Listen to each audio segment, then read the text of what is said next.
kórí ó wo bí rere sìn wá dé o, kẹ́sẹ̀ kó wo bí rere sìn wá yà, nítorí pé orí náà ń lọ bára o. Jẹun pàtàkì jù ni pé bí ò bá ti sí orí mọ́ kò sí ti ń yára. Àwọn àlálẹ̀ wa fún ètò tèní rèé, ẹ tẹ́tí yín o kẹ́ ẹ bá mi gbọ́. Àkọ́kọ́ ń tá gbéyàwó lórí ètò tèní òun ní ìṣẹ̀lẹ̀ tó fojú léde lónìí láàrin Ẹgbẹ́dá Ìgàndò sí Ìyànà Ọba. Ibẹ̀ náà ni ìṣẹ̀lẹ̀ ọ̀hún ti wáyé tí fọ́nrán ẹ̀ tó sì fojú léde. Arákùnrin kan ni wọ́n fọwọ́ mú o, ní wọ́n fọwọ́ ṣìkún òfin mú. Orúkọ rẹ̀ a máa jẹ́ Sunday Òkèṣùkú.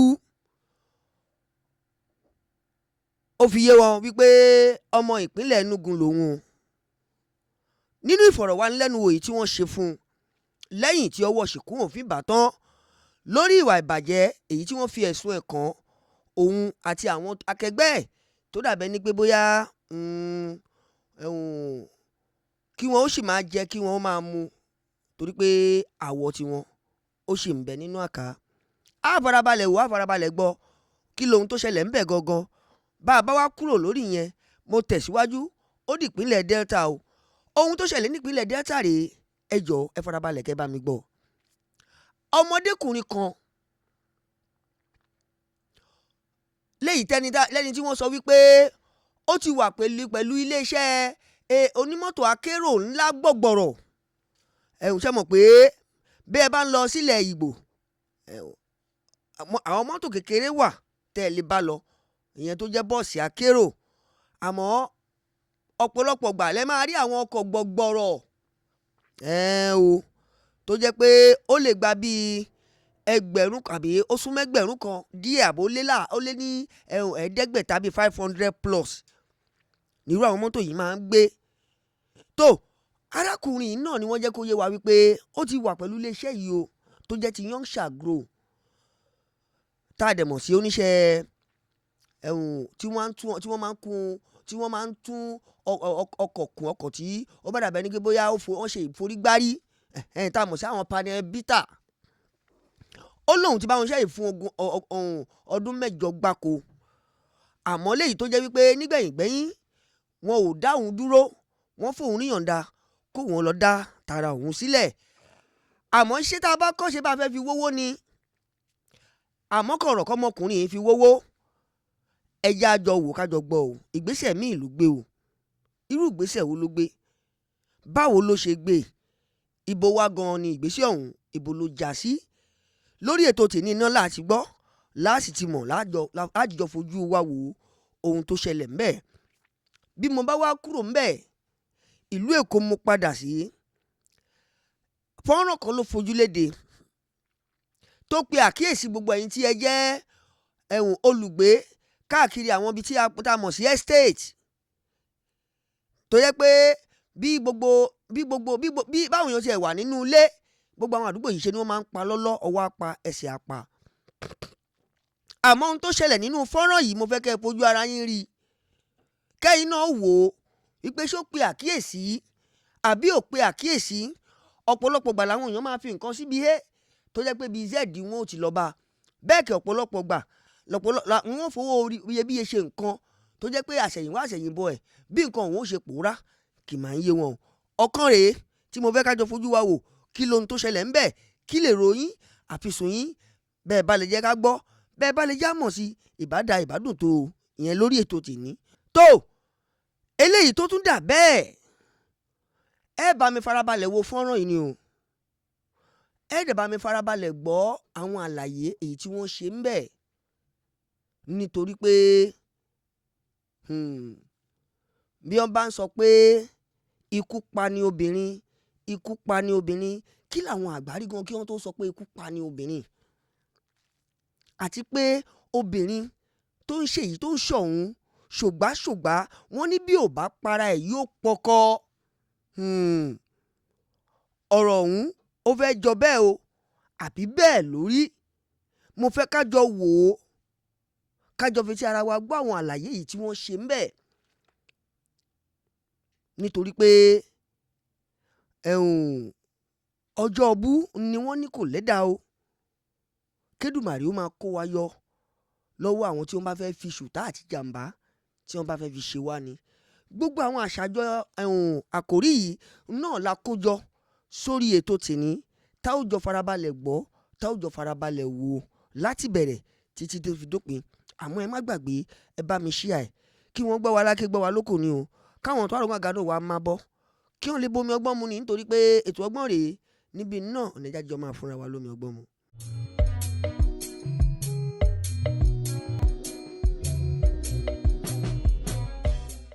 Ẹ kú dédé àsìkò yìí o, ẹ sì káàbọ̀ sórí ètò yín, ètò wa, ètò gbogbo ọmọ Yorùbá, ọmọ Oòduà náà ni tó máa ń wáyé sójú ìwòran yín láti iléeṣẹ́ ìkànnì Wo TV. Níbi náà la ti ń ṣe bẹ́bẹ́ gúdúgúdú méje tòun yàyà mẹ́fà tó a tó ti dé o, gẹ́gẹ́ bí ṣe ti wà lẹ́nìí. Ẹ wọ́ pèrè kẹ́ fìdílé o, àbí kẹ́ bá ń fìdí tí a pèrè mọ́lẹ̀, kájọ kán lágbá mi ètò tòní. Kí làwọn àtúpalẹ̀ ètò tá a ní fúnra wa lónìí tá a fẹ́ gbọ̀n yẹ́bẹ́yẹ́bẹ́ ká lè mọ̀ àtúnṣe àti kí ni ọ̀nà àbáyọ lórí àwọn ìṣẹ̀lẹ̀ wọ̀nyí. Tó alákọ̀ọ́kọ́ ìrìnàjò ń tá kọ́ rìn ìlú Èkó ńbí náà ló ti ṣẹlẹ̀ lágbègbè Ẹgbẹ́dá sí Ìgàndò títí tó fi dé Ìyànàbà. Ibẹ̀ náà ni wọ́n ní ọ̀rọ̀ ọ̀hún ti ṣẹlẹ̀ o, gẹ́gẹ́ bí wọ́n ṣe sọ nínú fọ́nrán ọ̀hún tó ṣe àkálẹ̀ ìṣẹ̀lẹ̀ ọ̀hún tó yìí ṣe àlàyé bí ìṣẹ̀lẹ̀ ọ̀hún bó ṣe lọ. Tó a jọ lọ wò ó káfíntì wa gbọ́ kí làwọn àlàyé èyí tó ṣe ń bẹ̀ nínú ìfọ̀rọ̀wérò èyí tí wọ́n ṣe pẹ̀lú Sunday Òkèṣùkù, ẹni tó fi ẹ̀sùn ìjínigbé tí wọ́n fi kàn àti ìlọ́nilọ́wọ́gbà. Bá a bá gbọ́ tá a wò tá a bá padà sórí ètò, àwa ń tẹ̀síwájú àti ìlọ ó ti yá. Sunday what, sir? Okechukwu, you are from which state, sir? From Enugu State. Enugu State. What brought you here, sir? No, it's because of I collect money from somebody. You collect money or you kidnap her? You collect money. You say what? It's what something. On Akara for your number. Where that place? Go on Akara and go. No, you can't do. You hold on from here. Your number here, you can't reach, you can't do. Am I lying? How many of them do the work? You were 4. Where do that work? How long you have been doing this work? So I never did. Just because of hardship. Because of hardship. Now you just start this work. How much be your percentage from the money work we on? 5,000. Now they give you. You carry somebody from Yanoba. You will enter motor to Egbeda inside Kanto, inside one uncompleted building. Do you know the building? But do you know the building? Your colleagues, do you know them? You know them. You collected huge amount of money from somebody. Is it good? Is it good? Because of 25,000, you kidnap somebody. You say it's not kidnapper. It's still kidnapper now. You kidnap somebody from your number to another place. Collect all her money, and you tell her that if she not cooperate, you can kill her. Now only money you want, but you know your colleagues are all of them. You know them. You know them. This way. Please, I'm sending this message out to everybody over there. Let us be careful. Let us be watchful. This young man you see here is from Enugu State. He's a kidnapper. They are found in group. Arrested somebody, use something on the person, put your head up. Carry somebody from Yanoba. Enter about 4 to 5 motor to one place to collect all our money, 315,000. She went ahead to bank and offload all the money in the person's account. Look at the woman here. Look at the woman here. Look at the woman here. Let us be careful. May God bless us. Ẹ káàbọ̀ padà o. Ṣé ẹ ti wò ẹ dẹ̀ ti gbọ́ Òkèṣùkù ni wọ́n dájókòó tí wọ́n ń bi wọ́n dẹ̀ ṣàfihàn obìnrin tí wọ́n ní wọ́n jí gbé náà nítorí pé orí kò yọ. Lákọ̀ọ́kọ́ tí wọ́n kọ́kọ́ sọ ni pé nígbà tí wọ́n jí obìnrin tí wọ́n gbé obìnrin wọ́n gbé láti ṣé Ìgàndò ni wọ́n ti gbé Àgbẹ̀gbẹ́dá wọ́n gbé lọ sí Ìyànàbà àbí ẹ má bínú wọ́n ní wọ́n gbé láti Ìyànàbà wọ́n wá gbé wá sí àdúgbò kan ní bóyá Ẹgbẹ́dá àbí Ìgàndò wọ́n gbé lọ sínú ilé kan. Àmọ́ bí òfófó ọ̀rọ̀ bó ṣe bí olóbó èyí dé tí àwọn tí wọ́n fọwọ́ ṣìkún fi mú wọn òun làwọn ò lè fìdí ẹ̀ múlẹ̀ fún yín. Àmọ́ ń tá a gbọ́ náà ni pé wọ́n rọ́wọ́ ṣìkún òfin fi tẹ̀ wọ́n. Ó dárúkọ rẹ̀ ó ní Sunday Òkèṣùkù lòun jẹ́. àmọ́ àwọn tó kù ẹ̀ nítorí pé mẹ́rin ni wọ́n bí nígbà tí wọ́n bí ó náwọn mẹ́rin ni àwọn mẹ́ta tó kù ẹ jẹ́ kí wọ́n máa jẹ́ kí wọ́n máa múná nítorí pé àwọ̀ tàwọn yẹn ó sì ń bẹ nínú àká àmọ́ kí wọ́n máa kí ìwádìí àti ìfọ̀rọ̀wérọ̀ kó sì máa wáyé pẹ̀lú Sunday Òkèṣùkù tó dàbẹ́ ni pé òun gangan lẹni abẹnugọ nínú ìṣẹ̀lẹ̀ ẹni tó pera ẹ̀ ní ọmọ ìpínlẹ̀ Enugu àmọ́ tó fi ìpínlẹ̀ Enugu lẹ̀ tó wá sí ìpínlẹ̀ Èkó láti máa wá fi ṣùtá àti jàǹbá fi ṣe àwọn èèyàn nínú tá a gbọ́ ni pé wọ́n ní lákòókò 315,000 that is 315,000 naira òun ni wọ́n gbà ní káàṣì lọ́wọ́ ọmọbìnrin ọ̀hún kó tó di pé wọ́n tún wá ní kẹ̀kẹ́ lọ sí di ẹ̀rọ gbowó tá a mọ̀ sí ATM machine pé kí wọ́n bẹ̀ ni wọ́n tún wá lọ fọ́gbà yànga gbogbo ìtókù nínú ìgbésí ayé ọmọbìnrin ọ̀hún àmọ́ nítorí pé nígbà míì orí kì í gbàbọ̀dè àbọ̀dé lè wá àmórí ò ní gbà á ó ní ìṣẹ̀lẹ̀ tó ṣẹlẹ̀ sọmọbìnrin ìtẹ́ rí yẹn o nítorí pé ẹni tó lọ́n bá fẹ́ dóòlà ó ní bí Ọlọ́run ó ṣe bí ìrìn àjò yẹn ó ṣe rí tẹ́bi rí pé ọ̀rọ̀ eléyìí Ọlọ́run gan fúnra rẹ̀ òun ló wà nídìí ọ̀rọ̀ yìí òun ló fi jẹ́ wípé gbogbo ohun tẹ̀dá bá ń ṣe láyé ẹjẹ́ alónú mímọ́ o ọ̀pọ̀ èèyàn ni wọ́n gbé bẹ́ẹ̀ tí wọ́n gbà gbé kí àwọn náà yẹra wọn wò bí èèyàn bá ń ṣe é Ọlọ́run mọ̀ pé ó ṣe é bí èèyàn kì í bá sì ṣe é Ọlọ́run mọ̀ pé ẹ̀hàn ní bá ń bẹ̀ láyé àmọ́ ńjọ́ tí yóò fojú hàn bóyá o jẹ́ni tí ń ṣe é àbò o sínú àwọn tí ń ṣe é níjọ́ tí ìṣẹ̀lẹ̀ báyìí bá wáyé ibi tó bá jẹ́ ibi tí ọ̀rọ̀ ọ̀hún bá fi lélẹ̀ níwájú àwọn èèyàn á jẹ́ ìdájọ́ irú ẹni tí irú ẹni bẹ́ẹ̀ jẹ́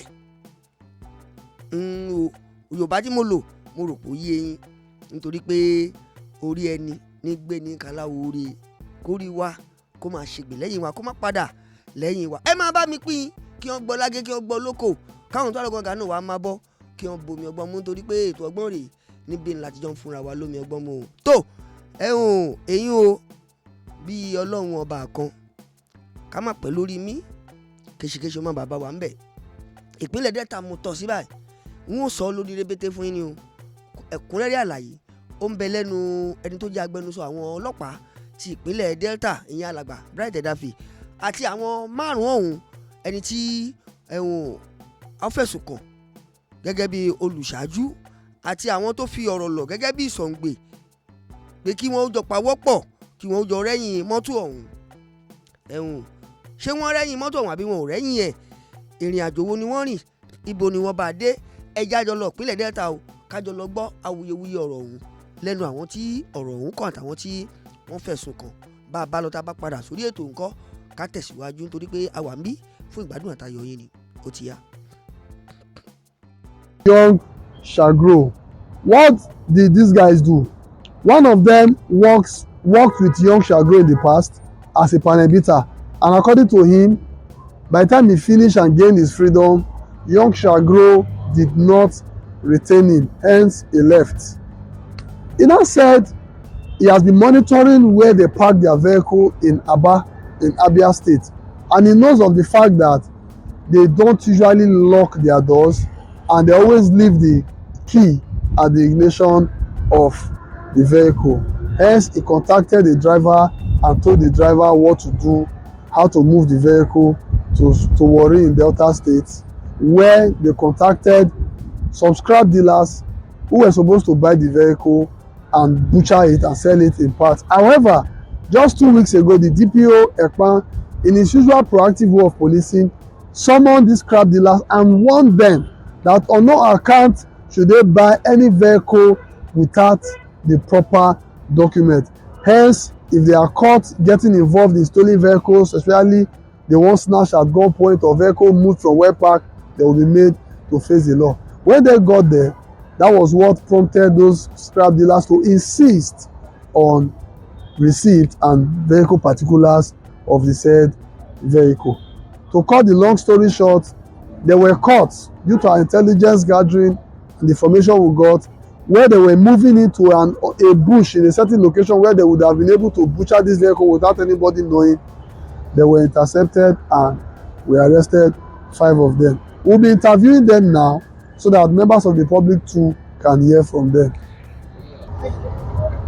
What is your name? Michael Odubo. Okay, I wanted to call you my friend, but if I call you my friend, our audience will say, why am I calling a suspect my friend? But you are my friend now.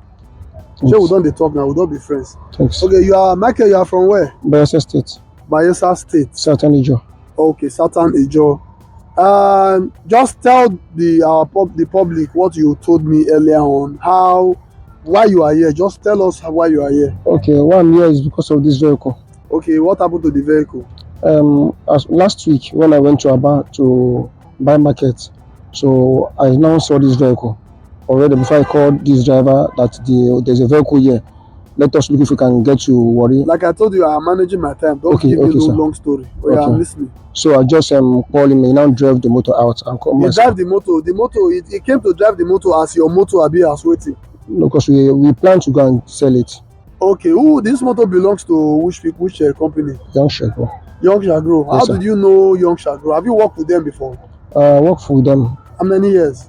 About 8 years ago. 8? No, not 8 years ago. How many years did you work with them? I worked with them 8 years. As what? Parabisa. Okay, so you said, how did you know that it would be easy for the driver to move this vehicle? No, they used to leave key in the ignition. So Yong Shall Grow usually leave key in the ignition? Yes. Okay, but you didn't confirm if the key is there. You are just sure that the key will be there? Yes, I just. So from where did they move this vehicle? Aba. From Aba to where? To Warri. Okay, to Warri. So what was your intention? We plan to go and sell it. Sell it, okay. So if una sell, how much una want to sell am? 5-6 million. So you wanted to sell this luxurious vehicle like this for 5 million naira. If na you build am, if na you buy this vehicle, somebody carry and say wan go sell am, steal and say wan go sell am 5 million, how you go feel? I'm not go dey happy. You no go dey happy. Yes. When you say you successfully sell am 5 million, you would have been happy. Yes, sir. You would have been happy. Yes, sir. Okay. Okay, now when you got to where you want to sell, what happened? Why come they didn't buy it initially? They say they need the paper. They don't buy more. Yes. And there's no paper in the vehicle? No, sir. Who the paper dey with? I don't know. You don't know? No, You're supposed to be with the owner of the vehicle now. Why didn't you call the owners of the vehicle that you have stolen their vehicle, you want to sell it, but you need paper to sell it? I can't call them, sir. But that day they said you made one phone call requesting that they should bring the paper for you. I mean, a fake phone call. He's the one framing what is to frame. Okay, yes, okay. It's his own personal issue. Okay, he just won't set you up. That is his own pattern. Okay, okay. You know, you never made that call. No. Okay, who did you contact to look for buyers? Or who you contact when you go help and sell the motor before? Oh, we'll call this man. This man now call this man. This man, what did this man name? He's selling cattle. I don't know his name. I've not seen him before. Okay, now I call this one. Yes, sir. This one they sell wetin? This one they sell cattle. Cattle? Yes. What do you consider cattle and vehicle? We just call him to look for somebody. Okay. And we told him it's okay. Okay. Thanks.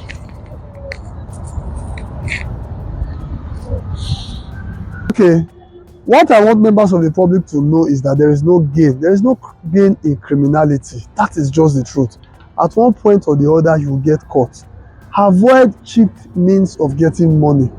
Imagine these young guys, elderly man among them, wants to do away with a luxurious vehicle like this for 5 million naira. I was made to understand that only the engine of this vehicle is 30 million. But somebody who wanted to reap from where they not so want to sell it for 5 million. Thank God for the proactiveness of the DPO to see that he advised those scrap dealers to stop buying vehicles without receipt and vehicle particulars. This vehicle belonging to Yong Shall Grow would have been gone by now. Secondly, avoid leaving your ignition in the vehicle. You leave the key at the ignition and say, oh, nothing dey happen. See, something can happen. That is the truth, because police cannot be everywhere at the same time. Police yourself so that it will be easier for us to police you. Thank you and God bless you.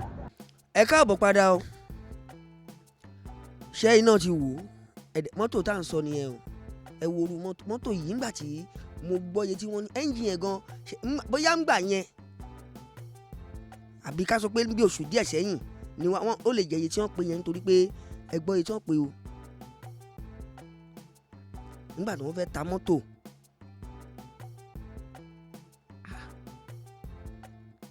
ẹ́ńjìn mọ́tò yẹn lásán mílíọ̀nù 13 wọ́n pè nígbà kan sẹ́yìn ni o. Bẹ́ẹ̀ bá dọ́jà lẹ́nìí bóyá wọ́n lè má bá níye yẹn mọ́. Mọ́tò ọ̀hún ni wọ́n fẹ́ lọ tà ní mílíọ̀nù 5 tí ò ka owó ẹ́ńjìnì mọ́tò ọ̀hún. Ṣe rí pé ìkà ò lè ṣe nǹkan tiẹ̀ bí ó ṣe ṣe tẹni ẹlẹ́ni. Òun nìyẹn o. a máa ń sọ í máa dàbí àsọjù wípé kì í ṣe gbogbo ọmọ tí wọ́n bí ń ló mọ rírì owó,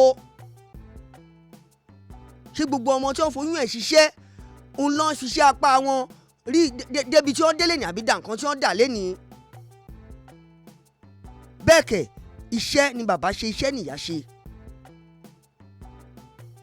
Wọn ò gbọ̀nà àlùmọ̀kọ́rọ́ yìí àmọ́ lálẹ́ yìí òde òní nítorí pé o kọ́ṣẹ́ lákàtà wọn, o ti mọ bí wọ́n ṣe máa ń fi kọ́kọ́rọ́ wọn èyí yọ kọ́kọ́rọ́ lẹ́nu mọ́tò, o ti mọ bí ilẹ̀kùn mọ́tò ṣe máa ń rí, o ti mọ̀ láti ìpínlẹ̀ Abia. Bóyá mọ́tò ọ̀hún kéré lọ sí Abia láti ilẹ̀ Yorùbá ń bí lọ sí ilẹ̀ Abia lọ́hùn, wọ́n dèrò lẹ̀ ṣe mọ̀ pé bí wọ́n bá lọ ìrìn àjò wọn máa gba ọjọ́ méjì ọjọ́ mẹ́ta, àmọ́ kìí ṣe ọjọ́ tí wọ́n bá dọ̀hún òun náà ni wọ́n fẹ́ padà. Ó tún lè gbà wọ́n níbi ọjọ́ méjì ọjọ́ mẹ́ta míì kó tó tún lè kàn wọ́n pé wọ́n tún fẹ́ kó èrò míì tí wọ́n tún fẹ́ kó wá. Ká sọ pé láàárín àwọn àkókò yìí ń lòun ṣe kò ń jẹ mọ́tò ọ̀hún kò bẹ́ṣubẹ́gbà, àwọn abániwọ́ràn bá àrídá bíi tiẹ̀ o ń lókè gbàjarì tó lọ wípé ẹ wá mọ́tò kan rí ẹ yá ẹ jẹ́ káwọn ò ṣe bó bá ṣe wà wọn. Àmọ́ nígbà tí wọ́n ní wọ́n gbé dọ́dọ̀ àwọn tí ń rà lọ́wọ́ wọn nítorí pé DPO kan nípínlẹ̀ Delta ti pe àwọn tí ń rà á wípé ẹ wá o, bẹ́ẹ̀ bá lọ lọ́wọ́ sí rírà mọ́tò èyí tí wọ́n gbà bóyá wọ́n nàbọ́n ní o, bóyá wọ́n páàkì ẹ̀ bóyá wọ́n páàkì ẹ̀ wọ́n wá wà lọ, wọ́n wá warú mọ́tò bẹ́ẹ̀ wá bá yín ẹ wá rà lọ́wọ́ wọn, ẹ̀yin náà ti dolè nìyẹn o. Ẹni gbé polájà o kò jalè o, ẹni tó gbà lọ́wọ́ ẹ̀ ló lè o. O nítorí pé ìrànlọ́wọ́ lẹ ṣe fólè, àmọ́ nígbà míì àṣírí kì í bò, ìyẹn ló ti dá kí ìkìlọ̀ ó ṣáájú ẹ̀ṣẹ̀ o. To be forewarned is to be forearmed. Àwọn yẹn gbọ́ kìlọ̀ wọ́n mú kìlọ̀ lò. Nígbà tí wọ́n gbé mọ́tò lọ́dọ̀ wọn àwọn yẹn wá ń jẹ́ kó wọ́n yí pé ẹ wá ìwé mọ́tò yìí dà. Ẹlẹ́bẹ̀ẹ́ta mú ara àṣetán ara ayé tẹ́ bá bẹ̀ tà wàláì àwọn ò rà lọ́wọ́ yín àmọ́ ìwé mọ́tò yìí dà. Léyìí tí wọ́n ń jẹ́ kó yé wa wípé ìwé mọ́tò ọ̀hún wọn ò máa rí pọ̀ jáde, àbálọ àbábọ̀ ẹ̀ ọwọ́ ṣìkún òfin ló tẹ̀ wọ́n nítorí pé wọ́n wa mọ́tò ọ̀hún lọ, wọ́n fẹ́ wà wọnú igbó gẹ́gẹ́ bí àlàyé tẹ́ ẹ gbọ́ lẹ́nu ẹni tó jẹ́ agbẹnusọ àwọn ọlọ́pàá wípé wọ́n fẹ́ wa mọ́tò yẹn wọnú igbó lọ, wọ́n wà lọ yọ àáké àti àdá tì í, wọ́n máa wá kún láwẹ́. Ṣé mọ̀ pé nígbà tí wọ́n bá ti gbé lódìdí lọ́dọ̀ àwọn tí wọ́n fẹ́ rà kò ní lè kò sí pé mọ́tò lórí ìdúró ìwé mọ́tò yìí dà. Àwọn owó wàá wọ́ náà bí wọ́n ṣe lọ́wọ́ náírà tí ó máa wá palẹ̀ mọ́ níbi tí wọ́n bá ṣàláwẹ́láwẹ́ sí. Ohun tó wà nídìí ọ̀rọ̀ yẹn rèé bí iṣẹ́ yẹn bí wọ́n ṣe máa ń ṣe é. Àmọ́ tí fi bu wọn lọ́wọ́ yìí ẹ jẹ́ ká sọ pé Ọlọ́run ọba ni ò fún wọn ṣe. Mélòó rú àwọn mọ́tò báyìí tí wọ́n ti fìbọn gbà lọ́wọ́ wọn jẹ́ pé lónìí bí wọ́n bá sọ wọ́n sọ lọ́rọ̀ ni wọn ò lè sọ pé àwọn kò fi rí ẹ̀ mọ́. Àmọ́ ìtọ́ Ọlọ́run ó ṣe lọ́lọ́run ó ṣe o, nítorí pé àwọn tí wọ́n fẹ́ wúrú eléyìí níwà àwọn ò ní èrò dáadáa sí iléeṣẹ́ ọ̀hún àtàwọn tí wọ́n ń ṣe òwò iléeṣẹ́ ọ̀hún. Tó èyí nìyí o bó ṣe rí ní abẹ yẹn òfin ló dẹ́kù ká fa ọ̀rọ̀ ọ̀hún lé lọ́wọ́ kó gbègbèsẹ̀ ká wá mọ ibi tí òfin kọ́ tó fẹ́ fi ọ̀rọ̀ ọ̀hún tó fẹ́ fi àdàgbà ẹ̀rọ sí. Tó àwa ò máa retí bólobó mi ìbá tún yọ lẹ́yìn ìṣẹ̀lẹ̀ yìí ẹ̀ tún gbọ́ o lórí ìkànnì Wo TV. Bákan náà ni àmọ́ ẹ má gbàgbé ẹ máa bá ń ṣe à kí wọ́n gbọ́ wa lákè kí wọ́n gbọ́ wa lóko káwọn tó wà lóko àgànà wa máa bọ́ kí wọ́n bomi ọgbọ́n mu nítorí pé ètò ọgbọ́n rẹ̀ níbí yìí náà ni àtijọ́ máa ń fúnra wa lómi ọgbọ́n mu. Ẹ jẹ́ n tẹ̀síwájú kí n kúrò ní àbẹ̀yẹn. Tó èyí tó tún dàbí alára eléyìí òpó olóníbélé ń já ni ẹ kàn bá ń fojú wò olóníbélé ẹ wò pé àmọ́ ó pe àkíyèsí ìdí tó yẹ kí mo wá sórí ẹ̀rọ òwòrán nípa ọ̀pọ̀lọpọ̀ gbà láwọn èèyàn máa ń lọ nǹkan yálà láàrin àdúgbò àbí nínú ọgbà àbí nínú ilé kì í dẹ̀ síbi táwọn ọmọkùnrin àwọn tá à ń sọ yìí kì í síbi tí kì í wọ́n ń wọ̀ kò dẹ̀ sígbà tí wọn kì í rìn wọ́n rìn lọ́sàn-án bẹ́ẹ̀ ni wọ́n rìn lóru àwọn lẹ́mọ́ bẹ́ẹ̀ àwọn làfè. Àwọn ẹjẹ́ àjọ lọ wo fọ́nrán yìí kẹ́ ẹ wo tútọ́ ọmọkùnrin yìí pa nínú fọ́nrán kò pọ̀ bí mo ṣe sọ lóníbélé ń já ní bàbá òtá bá padà sórí ètò ìkan bí méjì nínú ọ̀rọ̀ ẹ̀wọ̀n bóyá a fi gbáǹdì fúnra wa ó ti yá.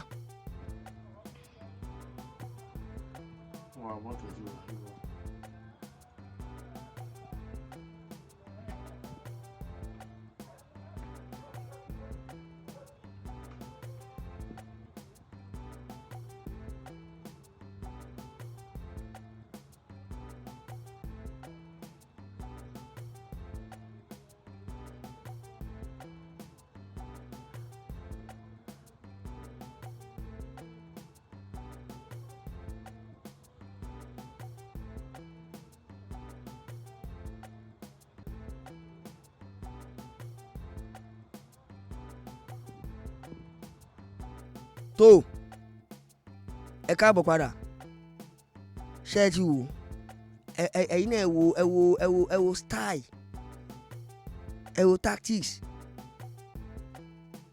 tọmọ ẹ wo ọ̀nà àrà tó gbà ó débi ike lẹ̀ àbí ó gbàpò tó fi ń àbí ó gbàpò yẹn dání àmọ́ bórí ò bá wá bá a ṣe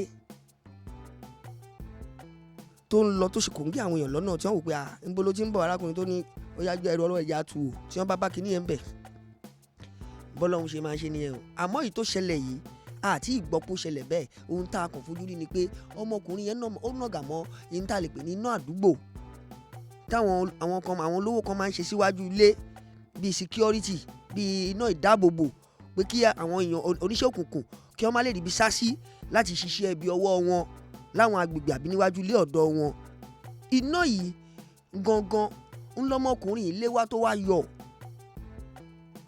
àmọ́ nǹkan kan ni mo fẹ́ pàkíyèsí sí ni pé nígbà míì bó bá ń ṣẹlẹ̀ bẹ́ẹ̀ òwe tá a máa ń pa ni pé bí ò bá sí kú létòde ò lè pa ni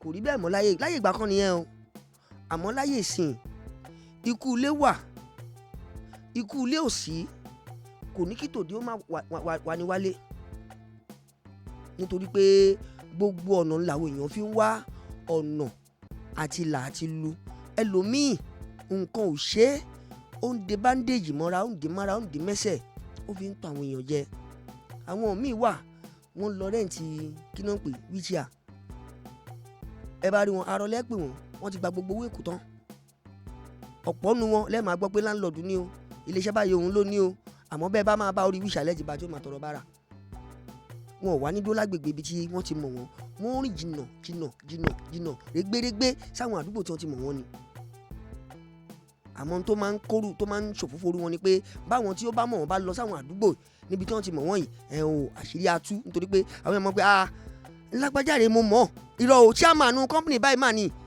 òun máa lọ olùdásílẹ̀ iléeṣẹ́ báyìí àwọn yóò wà ẹnu ò bá wá rí dẹ́rẹ́dẹ́rẹ́ nígbà àṣírí bá tú tán bí ṣe ń ṣẹlẹ̀ nìyẹn o ló fi jẹ́ pé ìkíyèsára àti pé nínú pọ̀pọ̀ ṣìnṣìn ọdún yìí ẹ má jẹ́ àṣàṣùpara ká má ṣàṣùpìyẹ o iná ilé kan ni wọ́n ti yọ lọ yìí àbí tàdúgbò kan ni wọ́n ti yọ lọ yìí o kí la mọ̀ tó máa tẹ̀yìn ẹ̀ yọ o a ò ní gbà burú o bẹ́ẹ̀ ni ìṣẹ̀lẹ̀ aburú ò ní ṣẹlẹ̀ sí wa tó mo mọ̀ọ́mọ̀ ṣàfihàn ẹ̀ kí n lè fi pàkíyèsí ni nítorí pé ọ̀pọ̀lọpọ̀ ni ò ní sí nílé tó yẹ pé bí wọ́n bá ní wọ́n máa gbé kí ni ta ṣe síbi ìbò ló wà àǹjọ̀nù kan ló wá yọ o kì í sì ṣe win èèyàn tó lápá tó lẹ́sẹ̀ tó lójú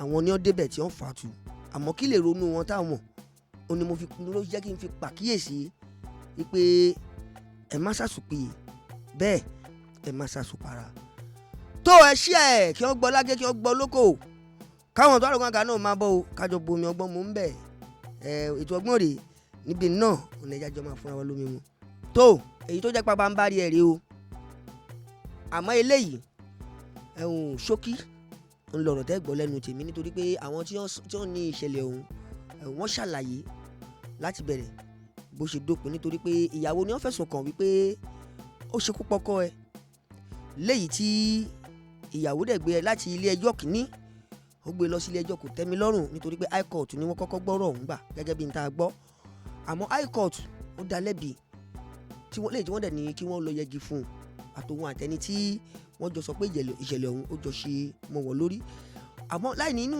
pé ìdájọ́ ọ̀hún ò tẹ́ arábìnrin ọ̀hún lọ́rùn ó gba ilé ẹjọ́ kò tẹ́mi lọ́rùn lọ léyìí tí ilé ẹjọ́ náà jẹ́ kó yẹ yí pé ìdájọ́ tó gbé wá yìí o gẹ́gẹ́ bí wọ́n ṣe dá yìí bẹ́ẹ̀ náà ó ní kó ṣe wà àwa ò ní ìyọkúrò a ò dẹ̀ ní àfikún léyìí tó túmọ̀ sí pé èyí tí ilé ẹjọ́ gíga àkọ́kọ́ tí wọ́n kọ́ gbé lọ ẹjọ́ tí wọ́n dá ń bẹ̀ náà ló sì wà ńlẹ̀ àmọ́ kò tún wá tẹ́ obìnrin yìí lọ́rùn ohun tá a tún gbọ́ náà ni pé ó wá gbé ẹjọ́ yìí lọ sí ilé ẹjọ́ gíga jùlọ tá a mọ̀ sí Supreme Court léyìí tá a gbọ́ pé ibẹ̀ náà ni wọ́n ti wá yan ọkàn ọ̀rọ̀ ọ̀hún lọ́rùn àmọ́ kí ló bá dé báwo ló ṣe rí bẹ́ẹ̀ àwa ò lè sọ ẹ wàá tẹ̀lé mi báyìí lọ sí ìlú Benin ibi tí ìṣẹ̀lẹ̀ ọ̀hún ti ṣẹlẹ̀ ká lọ gbọ́ ká lọ mọ̀ báwo ló ṣe wáyé gan kí làwọn tó ṣẹlẹ̀ ńbẹ̀ kọ́rọ̀ ọ̀hún kó tó wá já sí ibi tó padà já sí yìí.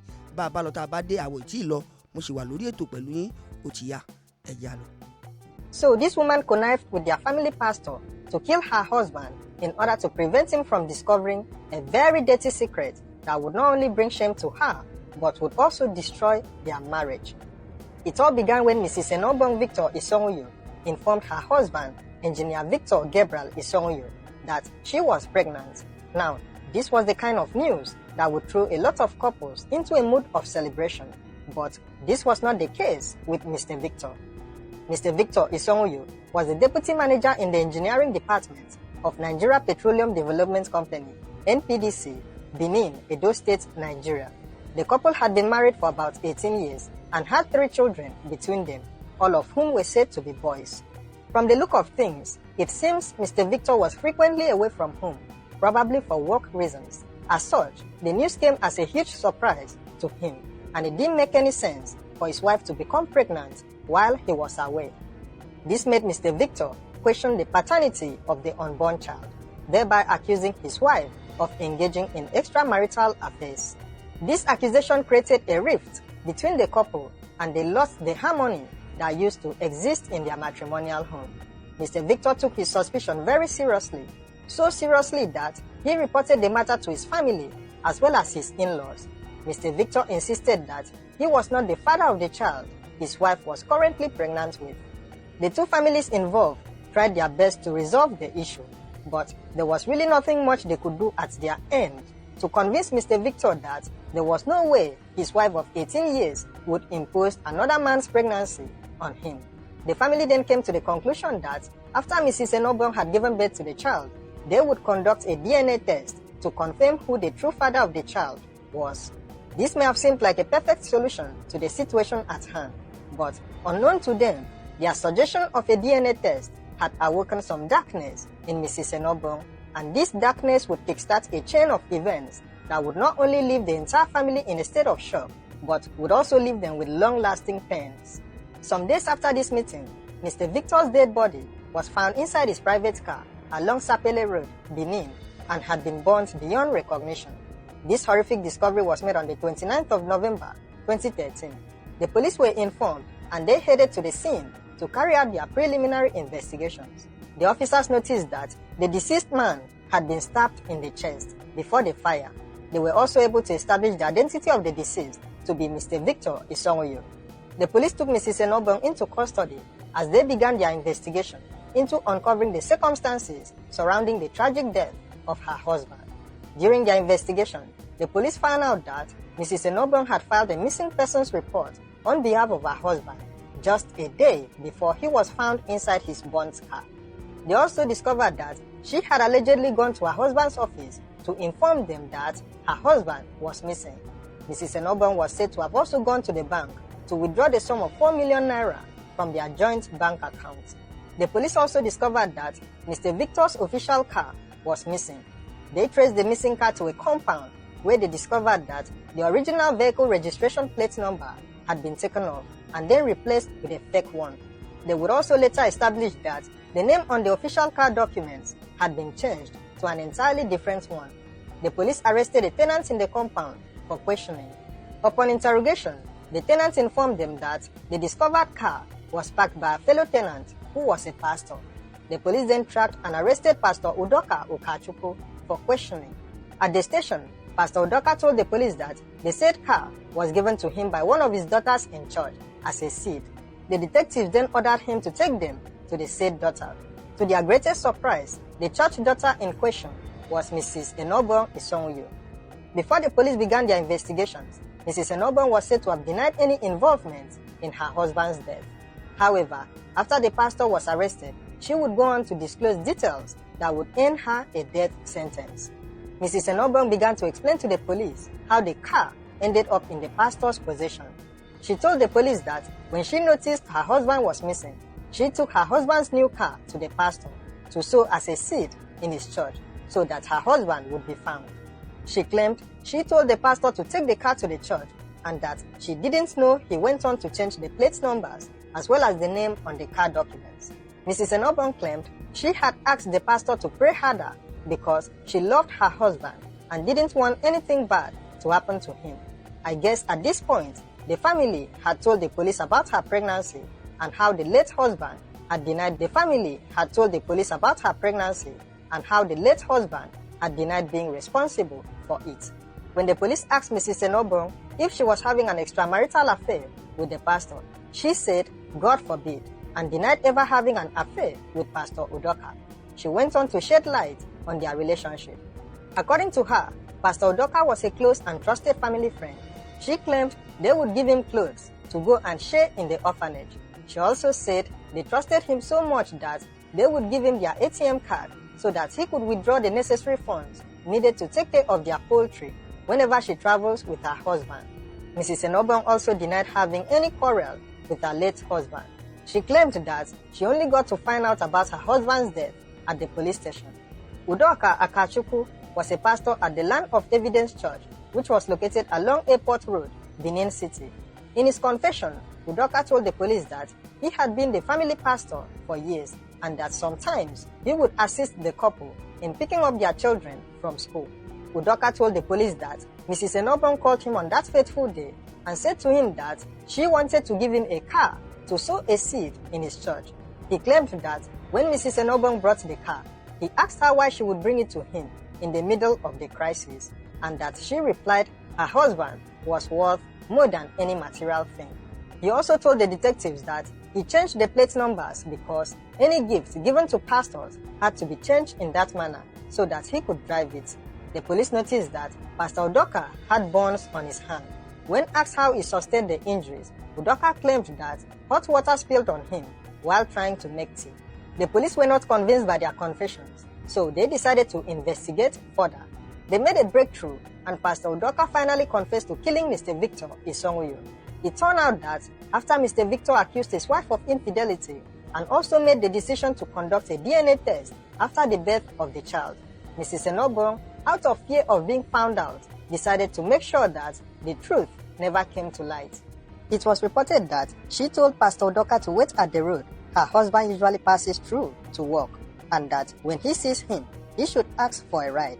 The plan played out, and on that fateful day in November 2013, Pastor Udoka stood along Sapele Road in Benin. When he sighted Mr. Victor coming, he waved and asked him for a ride, which he granted. However, along the way, Udoka was said to have brought out a sharp object, which he used to hit Mr. Victor on the neck. He then opened the car's fuel tank and sipped out some petrol, which he used to set the vehicle on fire, burning the engineer beyond recognition.